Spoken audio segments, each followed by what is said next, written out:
Okay, we are cooking, I think. Hey guys, Drew here, thatanxietyguy.com. On screen with me here is my buddy Billy from the UK. Say hi, Billy.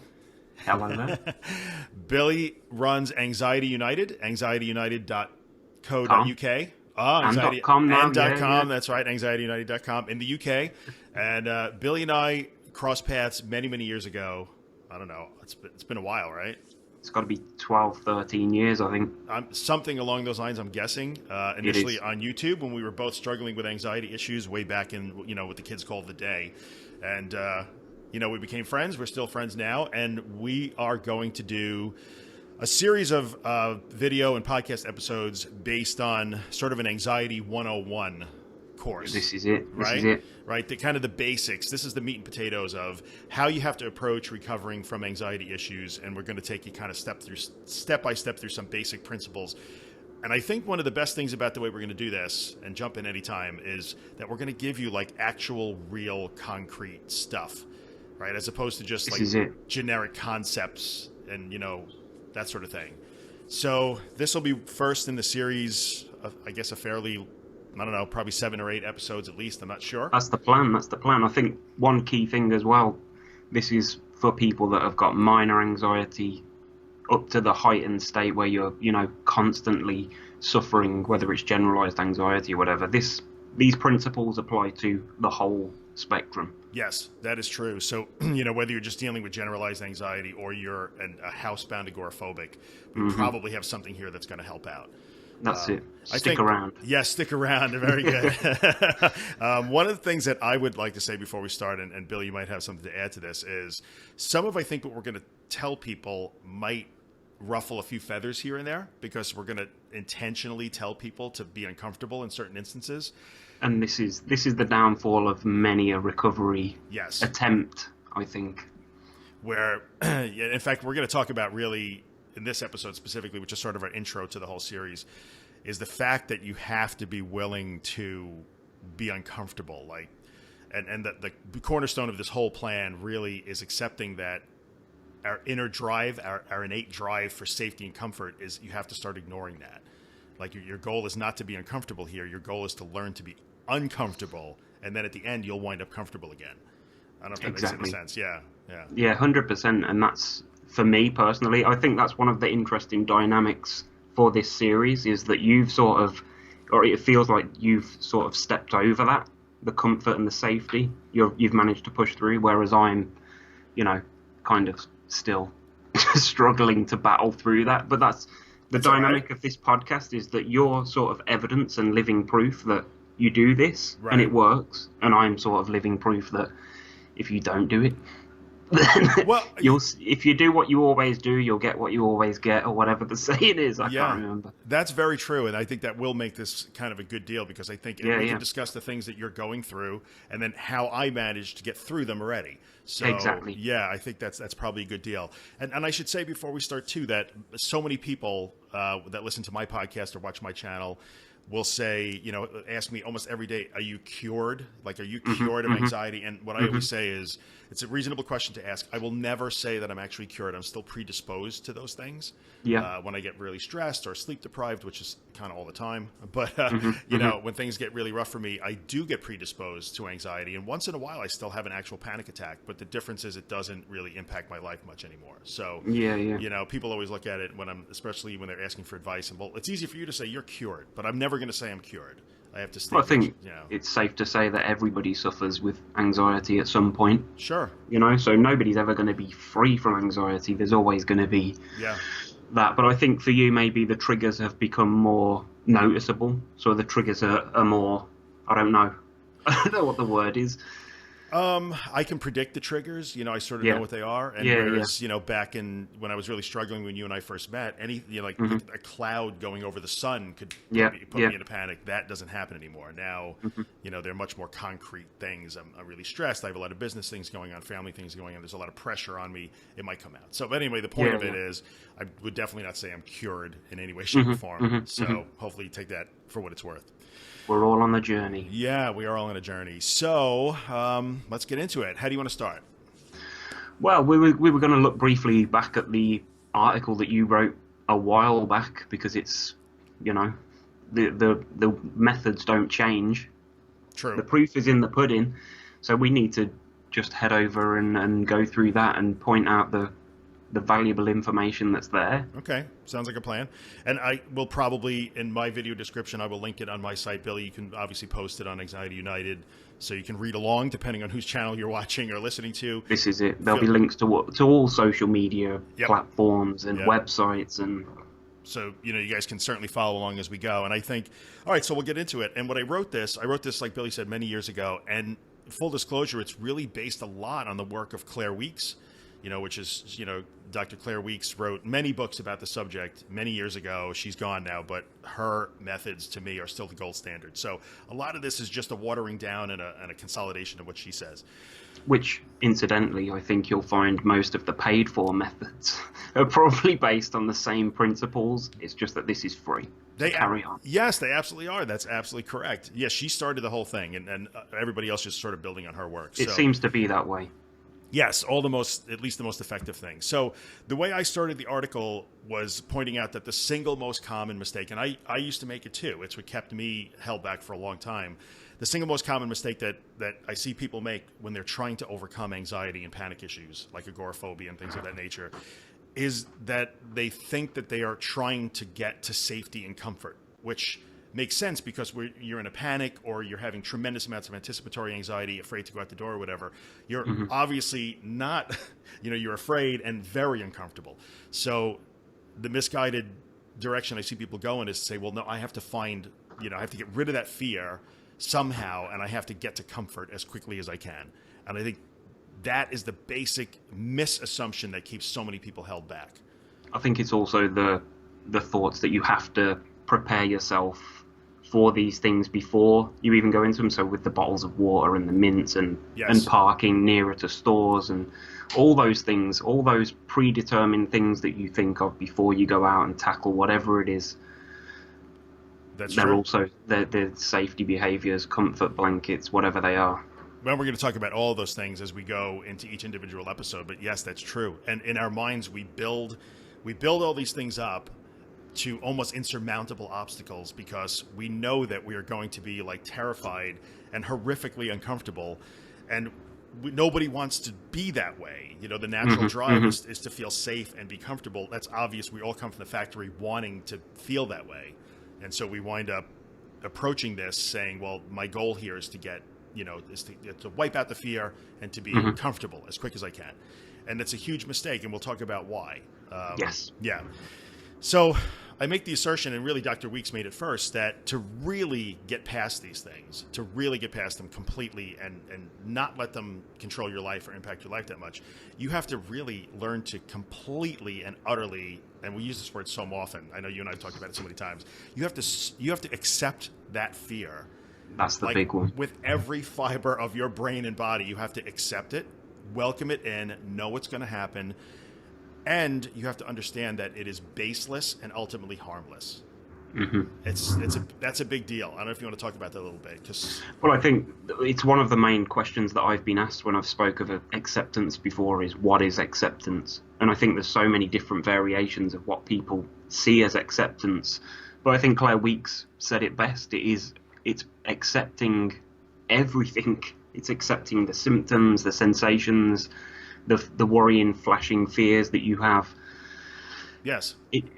That is the basic principle, is accepting the whole thing, not fighting against it, not going into it accepting that this is going to be rough. Just accept that you're going to do it. That's my taking on it. It's as basic as that. It really is as basic as accepting that you may feel whatever you may feel. You may think what you may think, but you know that you're going to come out at the end of it, or perhaps you don't know, but you will. Well, and that's true. I think in the beginning, especially, somehow something in us isn't sure we're going to come out the other side, and that's what keeps us kind of paralyzed a little bit. And no, I'm not going to take a walk today, or I'm not going to leave the house today, or I'm going to find an excuse to cancel lunch with a friend, or whatever it is. So when you really accept that, you have to really, and this is counterintuitive to everything that our brains want us to do, and our drive for safety and comfort, is you have to really say, okay, this is going to be rough. I suppose it. Sorry, it also comes down to accepting that you are actually going to feel that you can't accept it as well. Yes. So it's kind of accept that you're going to be nervous, accept that you don't want to do this, because that's what I did many walks recently on my channel that you can check them out. There'll be a link, but just accepting the fact that I was going to get out of the house every day, regardless of how I felt. I just got it into my head that that was going to become my new habit for the month, and just accepting that whether I was having palpitations or feeling dizzy or whatever it was, jelly legs, I accepted the fact that I was going to get out the door every day. And the progress there in just that 1 month period was, well, it's there to see. Yeah, that's very true. That is a good series worth watching for sure. Because the difference between day 1 and day 30 is just, it's kind of crazy. I will just point out, right. I honestly didn't really see that much of a difference, but everybody that has seen it has said. But I think that's another negative aspect of having this. You just don't see progress for what it is. You don't see those little steps. That's true. And I think you're right. We're our own worst critics sometimes, and we expect that. Yeah, definitely. Well, I wasn't able to say walk to the mailbox, the post box, sorry. Mm-hmm, And, I wasn't able to get to the mailbox yesterday, and now I'm at the mailbox today, so I must be fixed. And, we judge ourselves very harshly when the next day is a struggle to get to the mailbox again. So accepting is the main part of this. You have to accept. And I always say, for me, the sentence I use all the time that I tell people is, you have to be afraid before you cannot be afraid. So you're going to have to accept that the object of the game here is to learn how to be afraid, because when you fully accept that fear, that's when you unmask the fear and you expose it as baseless and illogical. Getting out of your car may seem like the most dangerous thing in the world to do there, and you react so strongly and you stay, kind of ensconced in the car, but there's really no danger when you get out of the car, out of the house, or off the sofa, or to the supermarket, whatever it is. And you have to fully accept that you're going to feel afraid and highly uncomfortable, and then you will begin to acclimate, and you will no longer fear those things, and you start to break the cycle. So stop going into it expecting that your recovery program is going to immediately make you feel better. It won't. It's actually going to make you feel a little bit worse before it makes you feel better. It's a long process. Yes. But one that of course is worth taking. Of course. We get one opportunity. We do. And the rewards are huge. So we talked about this when we were talking the other day. And even back then, I would say, so it's just like going to the gym or doing anything that might be unpleasant. It's not the most fun thing that we do. Back in the days when I had to get up in the morning and force myself, and you've seen many of my old videos, right? We were sharing them back then. Yep. Force myself to get dressed in the dead of winter, freezing, snowing, whatever. Like the first thing I would do, get in the car and drive around my neighborhood being terrified. Like I hated doing that. I freaking keep it G-rated here. I freaking hated it, but I hated doing it, but I love having done it. Right. Well, that's it. You are where you are now because of the steps that you took back then. Yeah, and I think accepting is, like you said, part of it is accepting that you're going to feel crappy, but that you'll feel like over the moon. To use the British term. When you're done, you feel so good about yourself. Like, oh my God, I freaking did that. One of the things that was most impactful for me in the very beginning was seeing some of your early walks, like to your local shop or to the mailbox, and to see like how elated you were at the end. Yeah, the jubilation. Yes. You can't replicate that feeling. No. I managed to get a panic attack once on film when I was out grocery shopping. And I don't know whether other people can tell, but the way that I felt after I'd rode it out, I stayed in there on the second floor, deep into the supermarket. And that feeling afterwards, you honestly do feel like you've never had a problem with anxiety and panic. It's so clear. Right? So if we can get people to buy into this and okay, it's going to be okay. It's okay to be afraid, accept that you're going to feel terrible when you do this stuff. But when it's over, you feel like you've slain a dragon. And that's it. That's the goal. For me, I think when I would do these things, literally, like you said, you forgot that you ever had a problem being in that supermarket. And even if it's only for a few minutes, and then that feeling will last longer and longer as you go. But for a few minutes, I would literally think why was I so afraid to do this? This was so easy. That's it. You question everything at that moment once you've gone through it. And I'm by no means brave enough at the moment to put myself in that situation, but I do know what it's like to go through it. Oh, I've seen you do it. I think you're selling yourself. I know, short. I know. Yeah, I've seen you do it. So So anyway, that's kind of the deal. And there's some stuff in there about the emotional versus the rational side of your brain, and some people will argue that one way or the other. And I think when we say unmasking the fear and accepting that you're going to feel terrible before you can feel better, and accepting that the fear is baseless and illogical, it's based on nothing.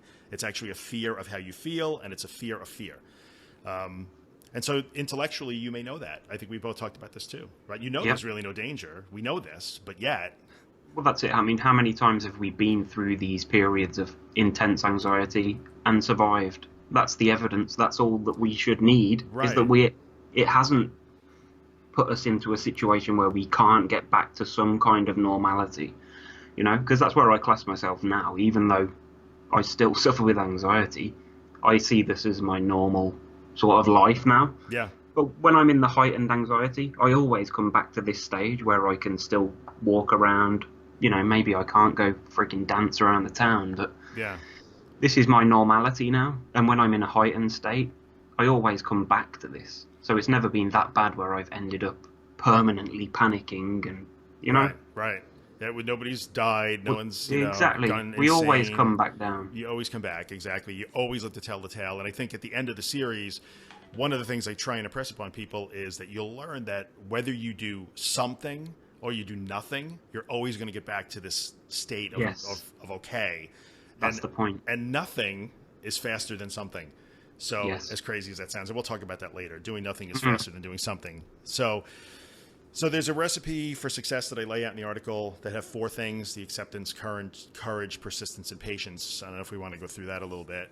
100%. Kind of the cornerstone of, we're going to build on all of those things as we go.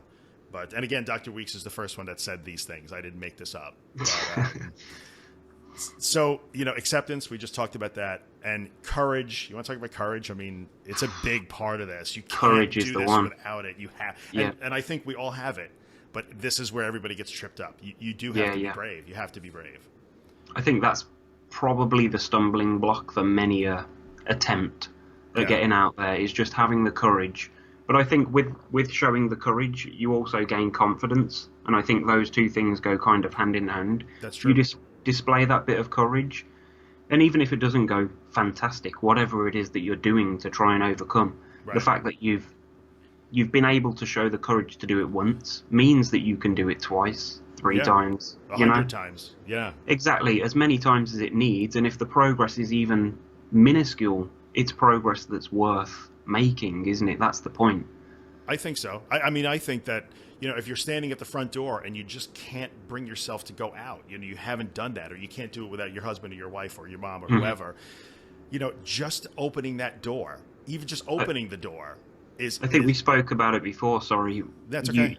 You said I remember when you first started, just putting your shoes on, tying your laces up. Yes. That is a step in the right direction. And like you say, just going to the door. You don't even have to open it. Just being prepared mentally to attempt to just take a step, and then maybe tomorrow open the door. That's right. I mean, and it's tiny little building blocks, but every time you do one of those things, for me, you're right, lacing up my shoes or just going to the front door, as opposed to knowing like, there's no way I'm going to the front door. You are displaying courage when you do that. So so many people say, well, I can't do this because I'm not nearly as brave as you. Or we have a mutual friend that would say all the time back in those days, like, well, the boys are out. That would be you and me and Chris, in Ohio. Well, the boys are out doing these things, but they're way braver than me. And what I always try to tell people is, no, you're as brave as me or anybody else. Exactly. And it doesn't, courage, I always like to definitely point out, courage doesn't mean that you're not afraid. It means that you're afraid, but you do it anyway. That's courage. Courage isn't not being afraid. Feel the fear and do it anyway. Right? Somebody wrote a book about that, I believe. But unfortunately, you can't do this without finding that inner courage. And sometimes, like Billy was saying, you have to find it in tiniest little steps. And that's okay. And then once you find it, suddenly you'll notice how much you have, and it'll build your confidence. It does 100%. Yeah. So with me at the moment, I'm going out quite a bit in the car, and every time I do it, I'm feeling more of an urge to get out of the car and just, and that's just, I guess it's confidence and courage. It's just me feeling a bit more confident with me getting out there, and that just breeds more courage. It breeds more confidence, and that's a lot of it. It makes a big difference. You have to have it. Yeah. It's a big part of it. So the acceptance. But then obviously, I was going to say the next key is persistence. Persistence. Yeah, you want to talk about Yeah. persistence? I mean, you know all Well, about that's that. just yeah, that's well, that's it. You've just got to keep doing it, haven't you? No matter how hard it gets, no matter how low you're feeling or how sensitized you are, I guess, whatever it is. It doesn't matter. If you don't get out there and do the work, then you can't expect it to improve. You've got to put yourself in these positions.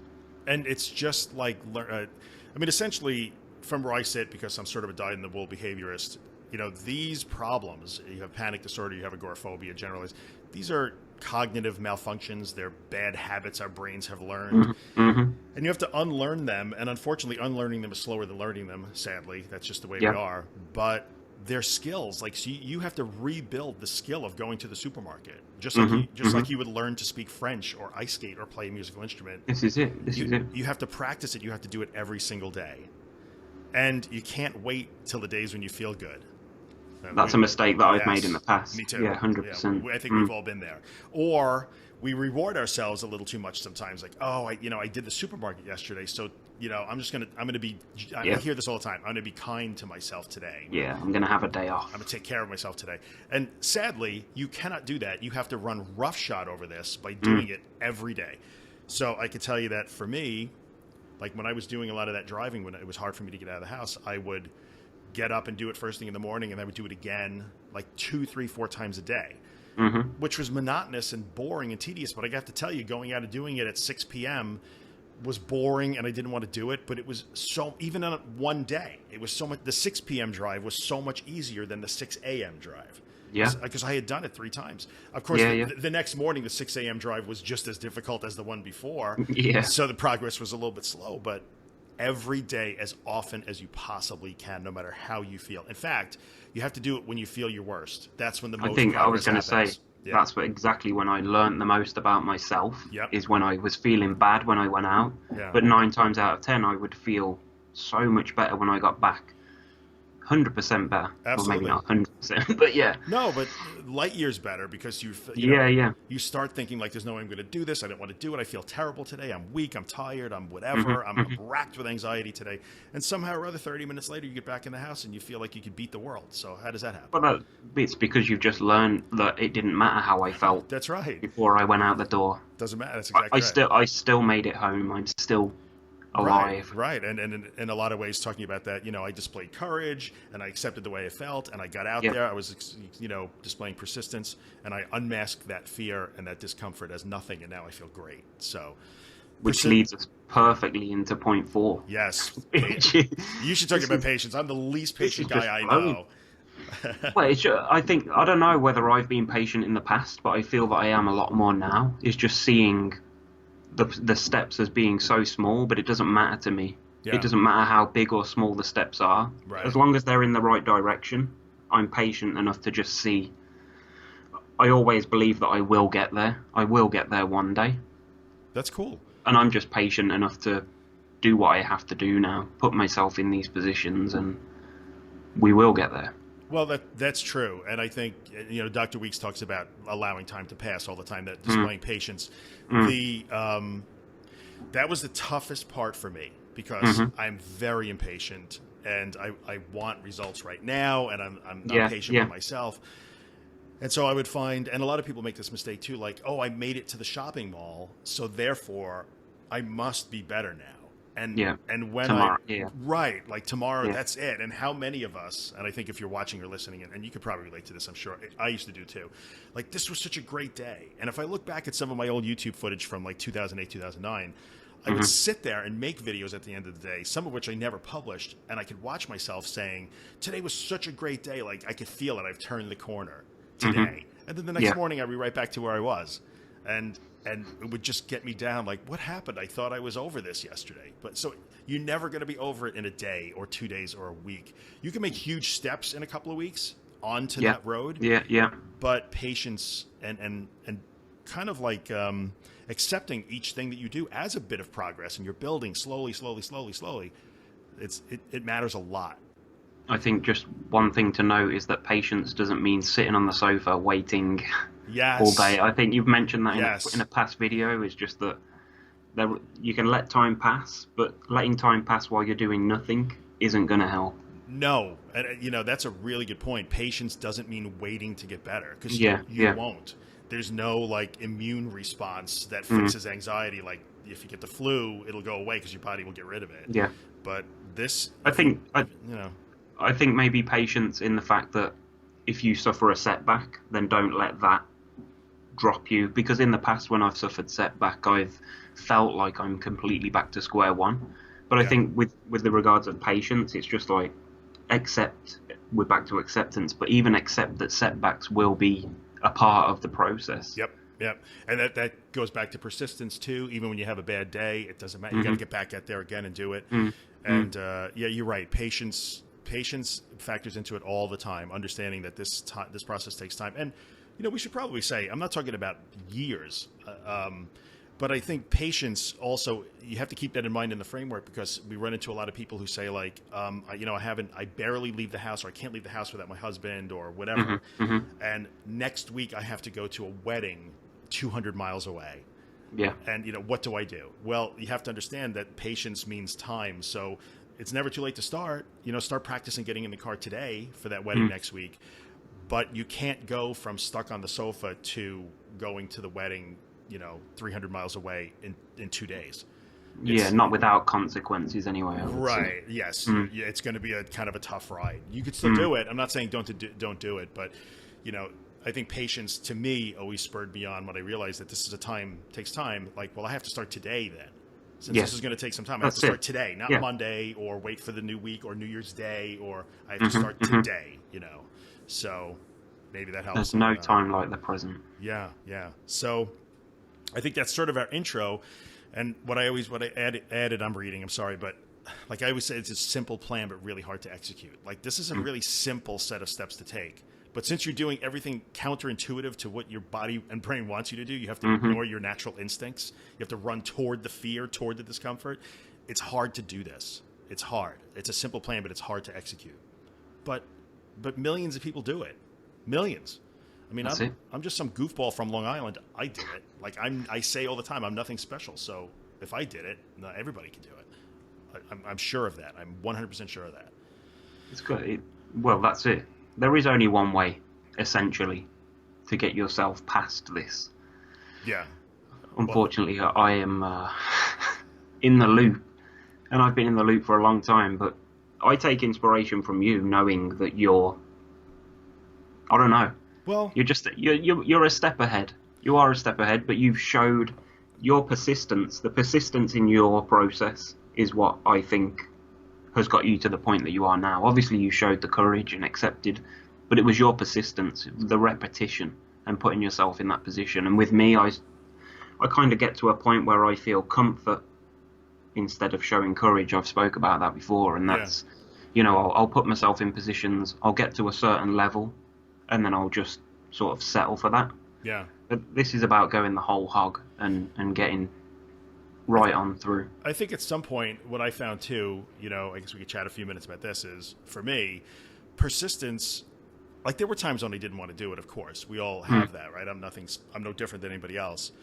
And when I found that when I would hit that, I would get to maybe a comfortable spot, like, okay, I could drive to my office. Now, the office that I yeah, had at the time, and I owned the company, and I couldn't go to the damn office. How bad is that, right? So I remember those you remember days. those days? How hard that Oh was, yeah. so difficult. I couldn't go to the business that I owned. That was so hard. But Mm, it was only like literally like 3 miles from the house. With no traffic, I would get there in like 6-7 minutes. hmm. And there were times when, okay, I would work to be able to get there. Okay, now I can get there. Like that's enough. Like that's enough. And then something else would come up. Like my daughters were taking, horseback riding lessons, and that was like 10 miles from the house. I couldn't take them to that. Hmm. And that would spur me on, like, no, this isn't enough. Like I haven't built enough here. This is enough. So sometimes for me, persistence was fueled with getting angry a little bit. Hmm. Like Hmm. I don't want this. I don't want to live like this. So Mm. however way you find it, I was going to say, yeah, whatever the driving force is, go with it. be angry, be upset, be whatever. But I Mm. think we should probably circle back for just a second too with acceptance. Acceptance never, to me, and maybe you disagree or have a different view. Mm. I've heard people take that word acceptance and say, "Well, I just accept that I'm like this." Oh, Yeah, no. you mean just accept that I'm like this? No, Mm. that's Mm. not No, what we mean. no. Yeah, you have to accept it you accept the difficulty of the process. Don't just accept being this way if you don't want to be this way. Yeah. So, I suppose, accept the way that you feel and just go for it. You've got to put if you want any kind of normal life. I don't know what normal is these days, but if you want to be able to go out and do the things that you want to do, that you dream about, right, then the 4 steps: accepting the way that you feel while you're doing it, not just accepting it and sitting there and saying this is it. Yes, that's true.